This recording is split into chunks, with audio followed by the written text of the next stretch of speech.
Welcome to Running in the 70s, where we interview, meet, and get to know athletes of all kind who were running in the 70s. I'm your host, Matthew Kleinowski.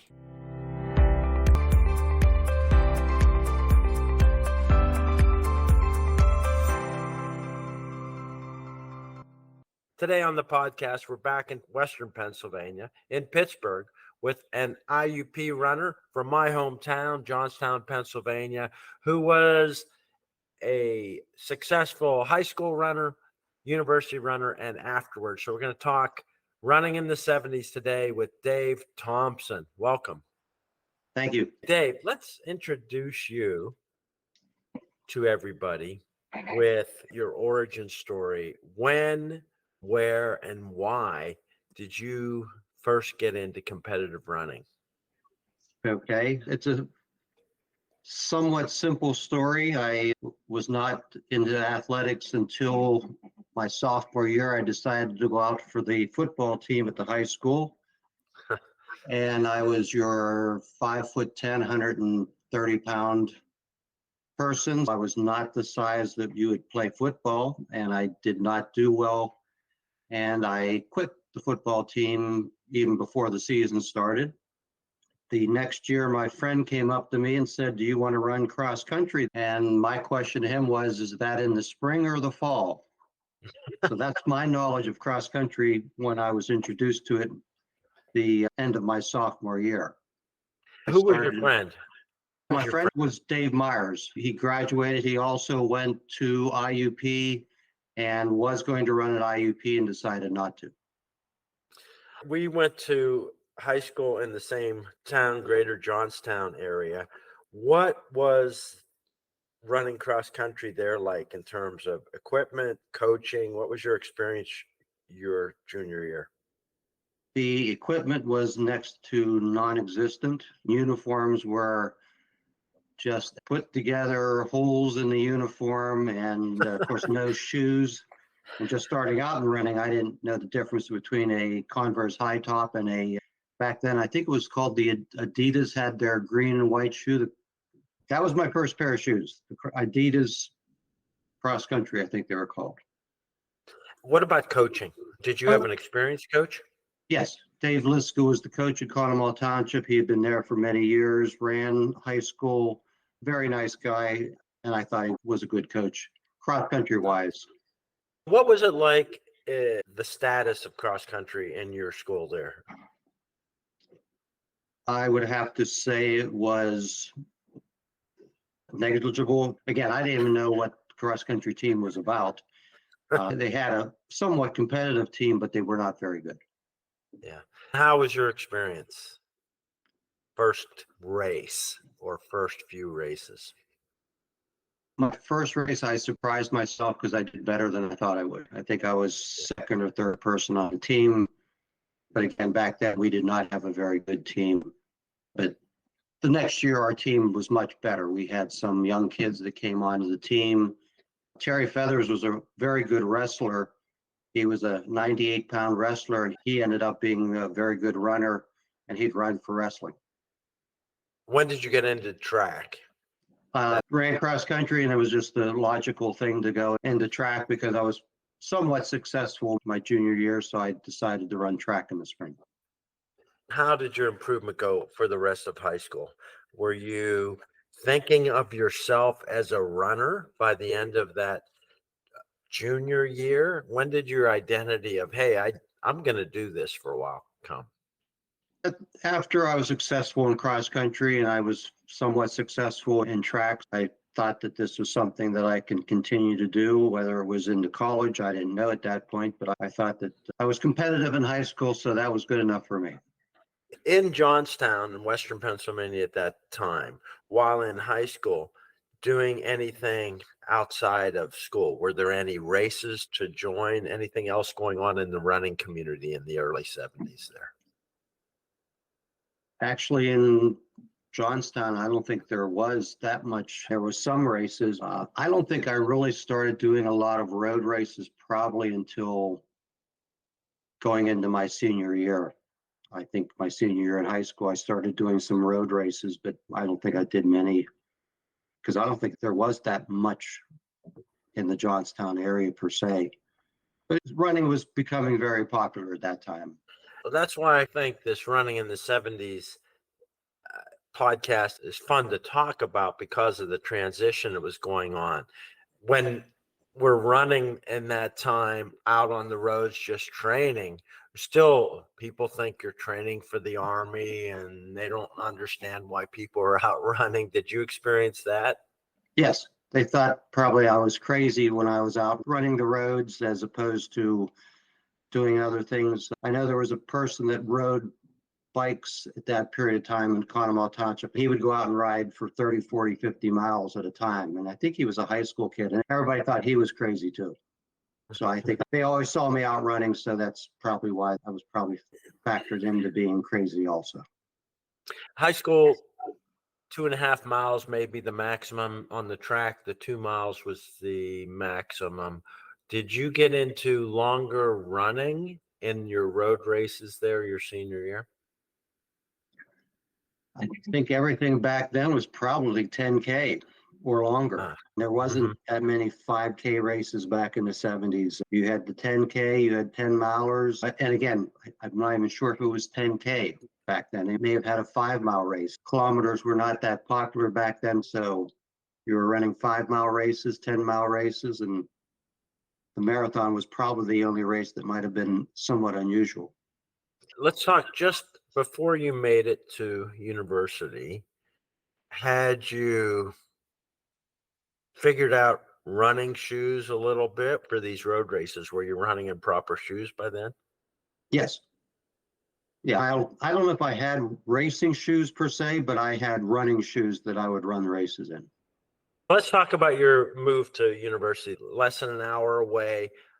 Did you have any recruiting? Did you check out IUP's running program? What was your transition to university and your plan for cross country and track there?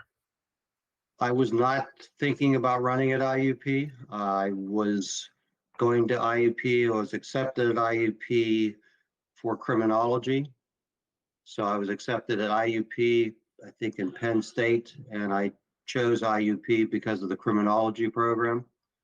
I guess it was after cross country, I received a letter from Coach Sutton asking if I was interested in being a student athlete at IUP.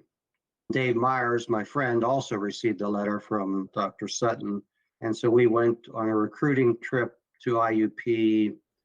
I'm guessing it would have been sometime after the season or early spring, and met Coach Sutton.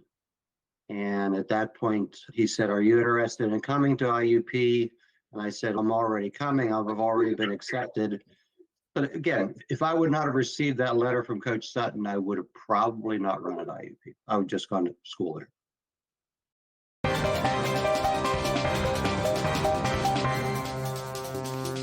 Wow. Yeah. How was it starting up? The training at university can be different. The distances are different. How did you adjust? Prior to freshman year at IUP, Coach Sutton wanted everybody to run, I think, a certain amount of miles each week. And we were to monitor it, track it, and submit it to him. It was more miles than I was used to, but I was following what he was recommending at that time. And again, I don't remember how many miles per week, but it was definitely more than what I had been used to at high school. So you get to IUP. How was the actual transition to training with the university team for you? 99% different than high school. High school, I was usually leading the intervals, or Dave Myers or I were leading the intervals. And of course, IUP, you have 20 or 30 people running intervals on cross country, and you were a middle of the pack type of person starting off at freshman year of college. How was your handling of academics? Now, as a university majoring in a subject, how was it being a student athlete in the 70s? You weren't going to get paid. Scholarships weren't really part of it. How did you adjust all that? I didn't adjust very well.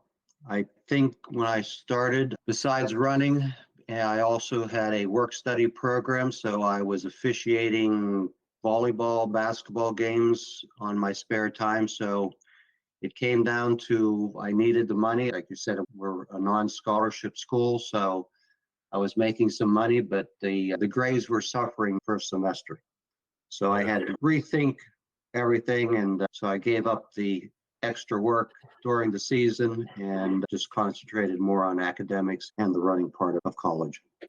How'd you find the teammates, the camaraderie, and the culture at IUP cross country in the 70s? I thought the team was very good. You go to colleges and some people join fraternities. I think of the running team at IUP, especially the distance people, it was like a fraternity where you did things together, you did workouts together, but you'd get up on a Sunday morning and go out and run a 10 or a 12 miler together. It was like a fraternity to me. How was your adjustment to performance there from being team leader, top runner to, freshman come in middle of the pack, sometimes back of the pack? How did you transition to finding your way as a competitor and then transitioning into the marathon at university, which wasn't a big thing back then? I think I surprised myself because after the first meet, the top 7 were pretty much established. I was the 10th runner. Mike Higgins, another freshman, was the 9th runner, and Ken Trilly, another freshman, was the 8th runner. We were all in the same boat, so we were competing at some meets as a JV team or competing as an open in cross country. So it was nice that all 3 of us were freshmen together to experience things. And I think Ken Trilly by the end of the season was up to the 6th runner. And Mike and I were X plus 2 or 3 at the end of our freshman year in cross country. Yeah. If you're saying transitioning to a marathon, I don't know why I transitioned to a marathon. I think it was after my freshman year. Might have been after my sophomore year. I decided to run the Toledo Marathon in the summer. And I did fairly well in the Toledo Marathon. That's where it all started. And then it was my junior year, I won the Virginia Beach Marathon in the spring. And that's when I went to NAIA Nationals that same spring of my junior year. I was successful at it. NCAA did not recognize the marathon as an event. Collegiate marathon championship would have been with the NAIA, which was down in Texas. I'd like to talk about the details of that event and race, but first, the idea of you marathoning there. So this is the middle 70s. Marathoning is catching on, running as a hobby. James Fix is catching on the American psyche after Frank Shorter and Prefontaine elevated it. How did you figure out how to train for a marathon? Did you have any coaching? No, I was just following the regular IUP training schedule. I wasn't doing anything additional. I might have been adding a few long runs. Even at IUP, we're probably averaging at least 70 or 80 miles a week. I didn't increase my mileage much, if any, at IUP. I know some people would say you had to run 100 miles a week, and I think I went 100 miles a week a few times, but I don't think it was in college. We did one run together in Johnstown with another marathoner, Kerry Green, the run from Westmont to Ligonier. Yes. Is that something you did multiple times? It was a summer run and an unofficial thing, and a big gang of people would run 18 miles. How did you get involved in that one? Just friends with Kerry Green, who lived in Johnstown. It was just more of a fun run. There was probably 20 to 30 people that would run from Westmont to the square in Ligonier. We just used it as a training run because the good part of it is that out of the 18 miles, at least probably 8 of it was downhill. Pretty steep. Yeah, I didn't enjoy it that much. It was pretty steep. if you're going up or down. Yeah. But if you What, remember but correctly, we would run to the square 18 miles. Steve Molnar from the Johnstown area would turn around and run back. yeah, yeah. So That was he was insane. running 36 miles, and the last 10 or so were uphill. What about the figuring out the marathon? NAIA actually had an event. What was it like? The marathons back then, some of them had qualifying standards, even getting teams to nationals in some of these NAIA classes. Teams just showed up non-qualifying. How did you find out about the national championship, and how did you get yourself entered, and what support from IUP did you have? I think I probably learned about it from Donnie Slusser, because Donnie Slusser had run the NAIA marathon, was an All-American, probably early 70s. So I knew he had gone to the NAIA, and I think IUP went mostly to the NAIA in the early 70s. But by the time I was my junior, senior years, I think we were pretty much going exclusively to the NCAA Division II. So Right. getting to the NAIA meet, there was no qualifying standard to my knowledge in the marathon. At one point, either Coach Fry or Coach Sutton got approval for me to go to the NAIA, and it might have been based on the fact that I won the Virginia Beach Marathon in March. So I don't know if that was a stepping stone that they were able to get money for me to go. And Kerry Green also went. Good. You and Kerry went. Did a coach go with you? Yes, Coach Sutton went. We might have had a javelin thrower. So there might have been three of us that went to the NAIA. But Coach Sutton went with us. The following year was the complete opposite. They were not going to allow me to go because they were not going to appropriate money for me to go my senior year.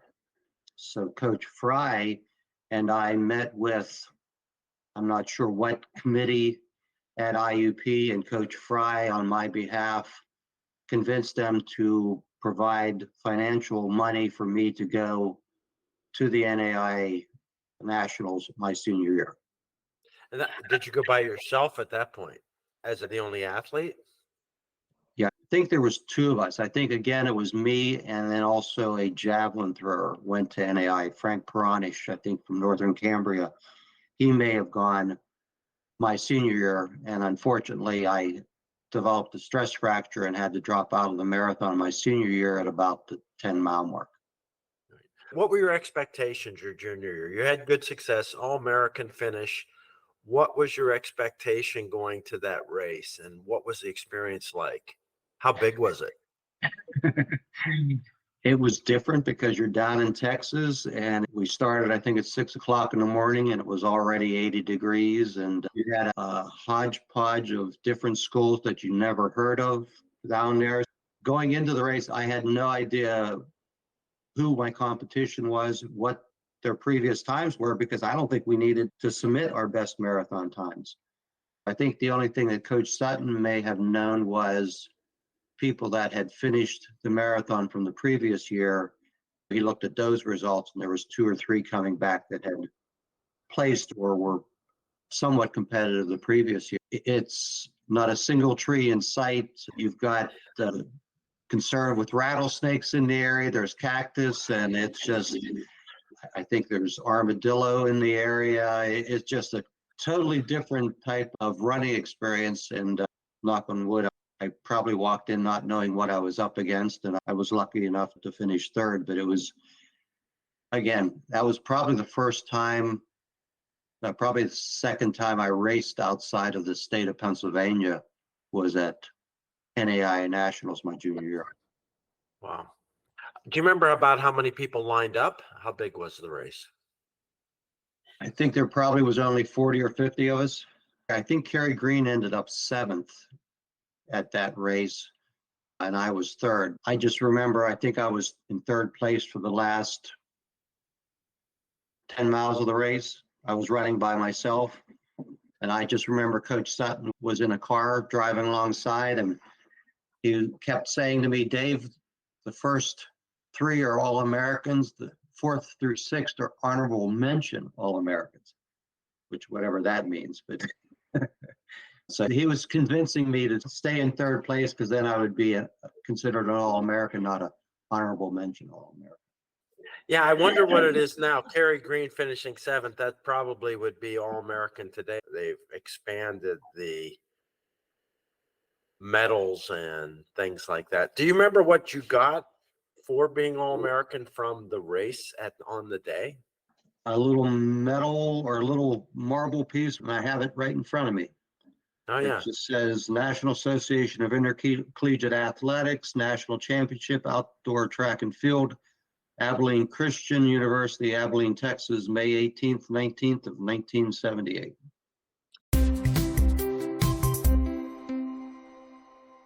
Nice. Do you remember your time? No. How did you feel about your race? Did you think that you got everything out of yourself? And third was right on, you're just at X. How competitive were the two people in front of you? Do you have any memory of that? No, I have no memory of how far they were ahead of me. I know at one point I had someone close behind me for fourth place. That was why Coach Sutton was trying to encourage me to pick up the pace. But yeah, probably 90% of my marathons were between 226 and 230. This one might have been in the 230, 232 range, but I have no recollection specifically of my time. You continued running after university. How long were you able to train and keep doing road and distance races? I'm now 66. I continued to run up until about 12 years ago. I ran through, say, mid 50s. My hips started bothering me, and in 2019, I had both hips replaced. How'd that go? That's a pretty well-developed technology by this point. How was your experience with hip replacements? Very good. Yeah, I've had a very good result. I have had the urge of starting to run again, but I just decided that being 65, 66 years old and running on hips that have been redone are probably not the smartest thing to do. I've picked up walking more and going to the gym with the elliptical, but my running days are definitely over.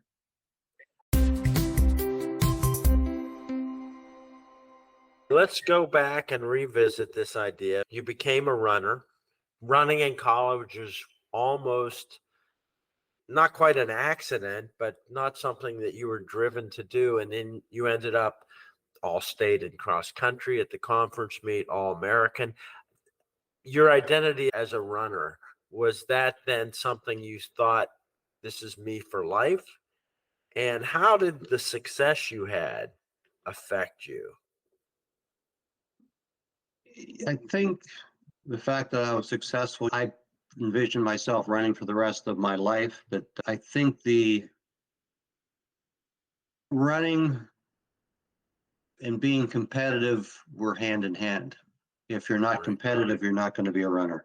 Going out early in the morning and trying to get 10 miles in, or working all day once you get into the workforce, working all day and getting out of work at 5 o'clock and say, I'm not going to go run 10 miles. That didn't quite fit together. And then having children, I think the competitiveness was transferred from my running to probably work.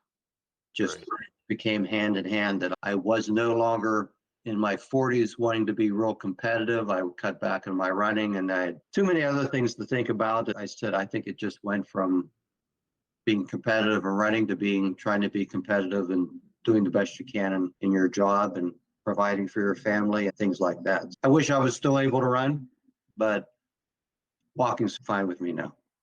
Pretty healthy attitude. Let's talk about maybe some of the challenges and struggles after that first semester, with the struggles of trying to meet funding, your personal finances, the transition to college classes. How did you manage pulling it together to succeed in university? I think I just had to change your mindset of this isn't high school anymore, and you have personal responsibilities, both in running, if you want to continue to run, and you have personal responsibilities in the academic side of it. So I think I just had to rethink and reemphasize some things. As anybody gets to college, you have a lot more free time. You just have to prioritize things. I was never academically a great student, but I was good enough to graduate in 4 years, which was my goal. And I tell my children when they went to college, your goal is to finish in 4 years. I was able to do that and get a job as soon as I graduated. I think things definitely changed, because if they didn't change at IUP after my first semester, if I kept going down the same road, I would have probably lasted the year and went out of the college system. Yeah, we did have some athletes and some great runners who that actually happened to, right?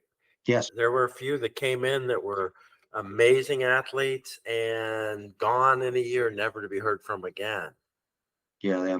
It happens now. It happens at every college. Envision myself, I needed to get a 4-year college degree. I'm happy I was able to redo my work ethic into trying to share it with both running and the academics.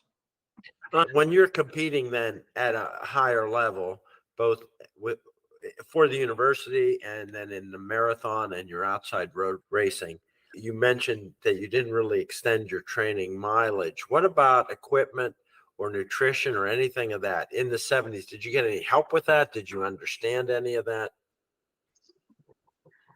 Equipment, I think we received some equipment at IUP, but it wasn't a lot. I think if I remember correctly, maybe one shoe a semester or something like that. I don't think it was a lot. And I know that with the running boom in the 70s, the types of shoes, the amount of shoes, I know behind you I see the waffle racer. That's what I wore in cross country college, probably every race. I never wore a spike. It was always the waffle racer. You would go with better equipment, whatever I could afford, or my parents could afford. So the equipment improved. I think, needless to say, that helped. It helped hopefully to eliminate the injuries with better equipment. Now, to me, you're quite a bit of a trailblazer. You can name the people from IUP over almost the entire decade who competed in the collegiate marathon championships. There's just a few. Were there other teammates? You mentioned Kerry Green and Slusser. Anybody else running the marathon? How much of an outcast or trailblazer did you feel like with that as a part of the university? As a part of the university, on my junior year when I won the Virginia Beach Marathon in March, then my senior year I was invited back, and we had, I think, 2 or 3 other people from IUP that were running on the team decided they would go down to run the Virginia Beach Marathon also. So we had a team there. I won the team championship my senior year. I think I was like 2nd or 3rd that year. So there was other people that were running the marathon at that time from the team. I think they were running in the 2:30s. And again, at that point, IUP was getting away from going to the NAIA. So I was happy just getting there my senior year. And to my knowledge, they may have not been back to the NAIA track and field championships since 79. You picked a career did you stay in criminology related profession right after university? Somewhat. I was offered 2 jobs as police officers in Western Pennsylvania. I accepted the one in Somerset, and then I was offered another job in claims work in Pittsburgh, where my fiance was living. So I decided to take the claims work in Pittsburgh to be closer to my fiance. I stayed in claims work up until I retired at 62. So I continued to do the same type of work. I went from regular house claims and stuff like that to doing medical malpractice claims work for the last 37 years of my work life. So yeah, I couldn't envision myself being a cop, but then I also thought if that was the job I was going to go to, I would be a cop. But I'm glad I went into claims because it's needless to say, it's safer.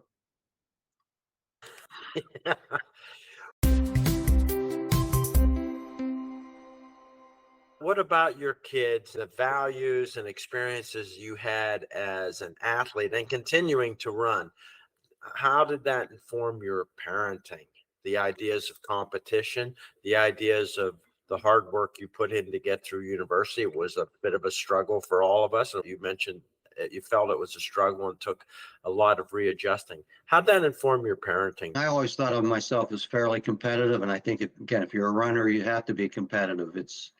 So I think both of my children are very competitive. They both went into athletics. My daughter ran, but she was much better high jump, triple jump, long jump. Actually obtained a partial scholarship to Duquesne to continue her athletic career there. My son was never going to be a runner. His senior year, he was about 6'2", 240. So needless to say, he was not going to be a runner, but he was a very good baseball player. I think my dad was very competitive from a work perspective. He was always working a second job and doing what he had to. And I think it filtered down to me. And I'm thinking that my children are the same. It filtered down to them to be competitive. And they're both doing very well in the work environment. I think running started the competitive part of me, and it continued. Let's talk about relationships and if there are any as we all move around and some of these things we remember fondly, some we're able to stay in touch with. Your coach, your high school teammates, your college teammates. What about those relationships and were you staying in touch with people over the years since then? High school, not really. I see some of my high school classmates here. I live 2 hours from Johnstown, so I have not been able to get back to Johnstown that much. I think as the years have gone by, I see IUP running friends. It's nice when we get together. It always seems to be talking old stories. As you get older, it just seems that we've got away from each other more. Probably the most people I see is I help volunteer at a track meet called the Baldwin Invitational each year in the spring. And I also help at the Red, White, and Blue Cross Country Classic in Pittsburgh each year. I see IUP alumni there because they're the coaches. They're coaching high schools. So I get to see a lot of the IUP alumni that ran either during my time or most of them are after my time. They're now high school distance coaches. I like to say that I've influenced some people into running that are non-family members because our next door neighbor were boy and a girl. They started running. I don't think if it would have been for me, they would have not have started to run. My nephew, who was a basketball player all of his life, his senior year, the coach said, "Why don't you come out and try high jump?" And he was about 5'10", but he could high jump about 6'3". He did very well high jumping, went to Duquesne, 6'2", 6'3" high jumper. Duquesne wasn't getting anywhere. He started running at college, but he also ran a little bit in high school. Now he's the distance coach at South Fayette High School.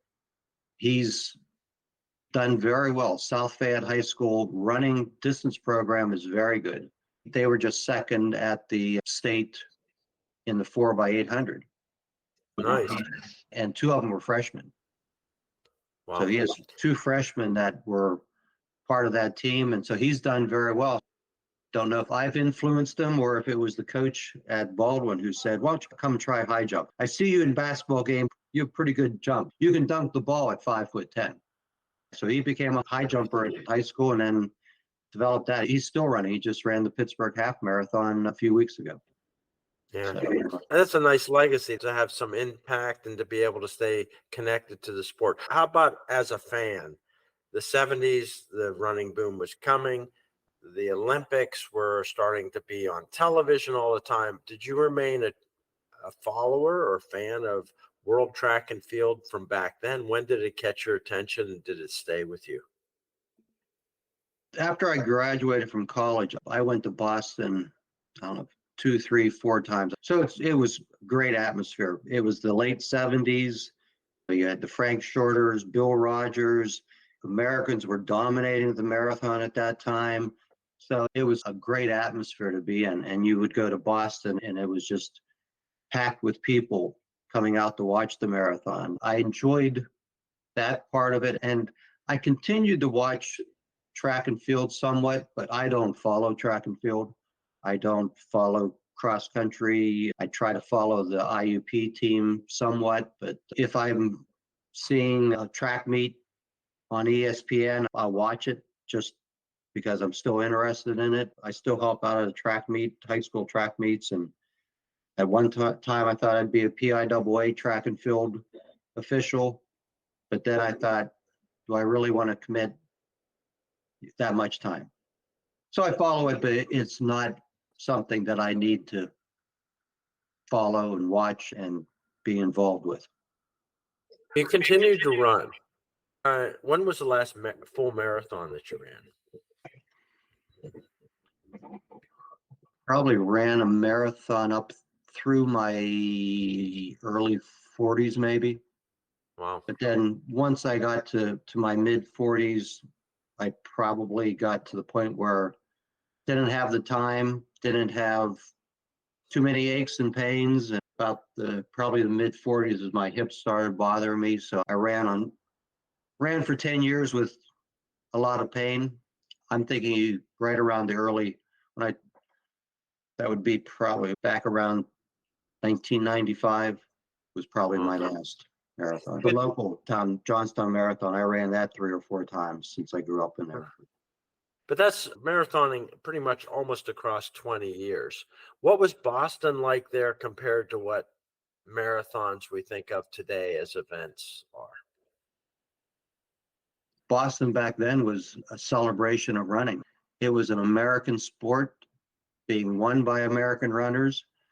I'm trying to remember the female athlete back then that I think the last time I ran Boston, I probably ran 2:27. And someone was telling me that the first female was already ahead of me. And I'm thinking, oh, there's no way that there's a female.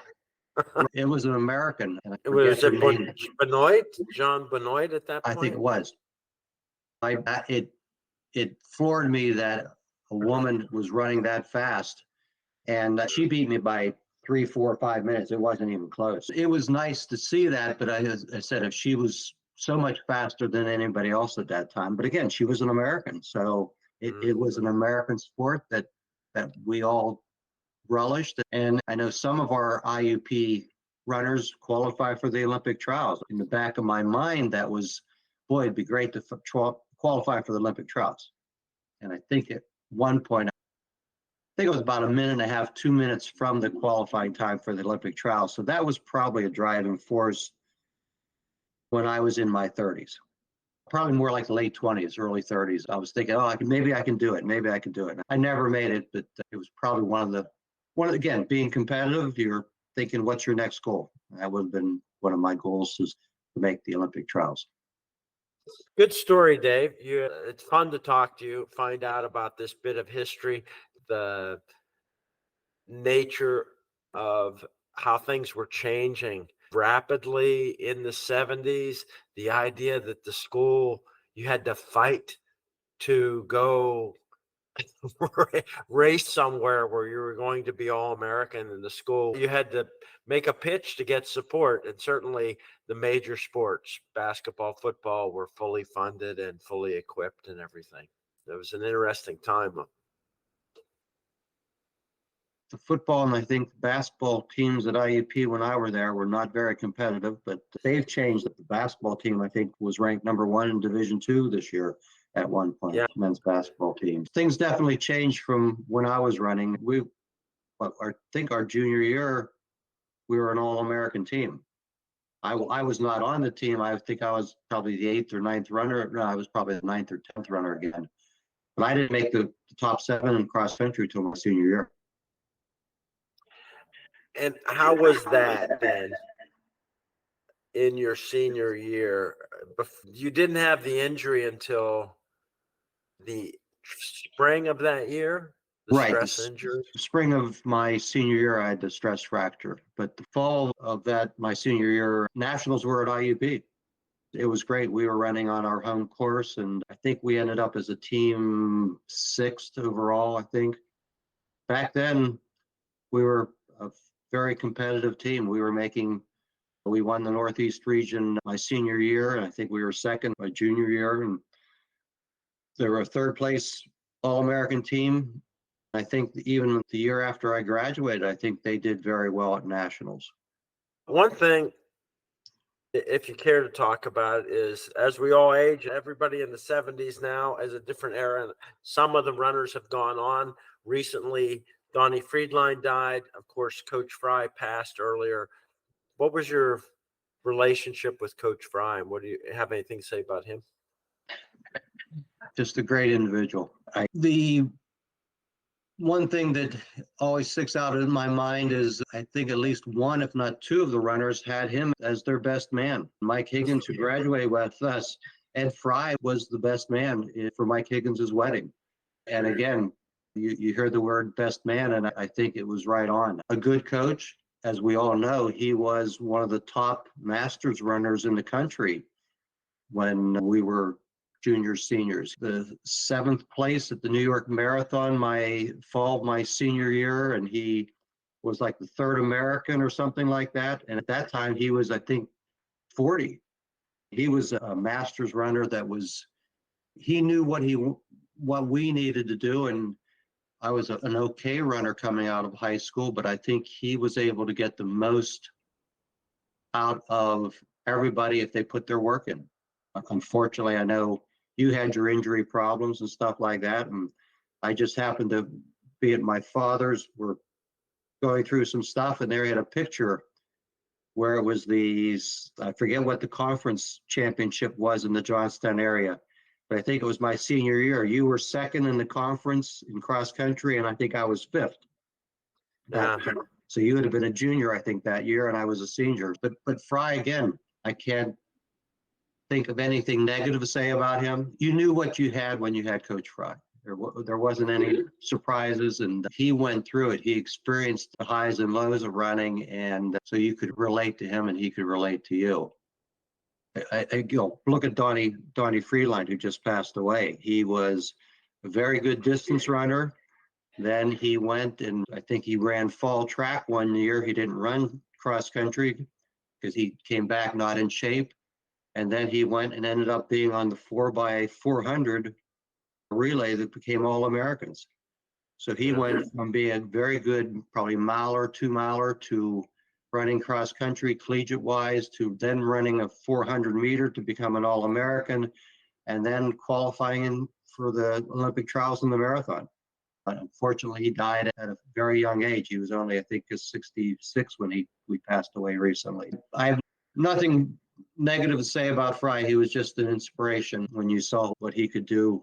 And if you saw Coach Fry and you go into IUP now that has the Kowalczyk Center, it's the Ed Fry Arena, people are going to say, "What, is he a basketball player?"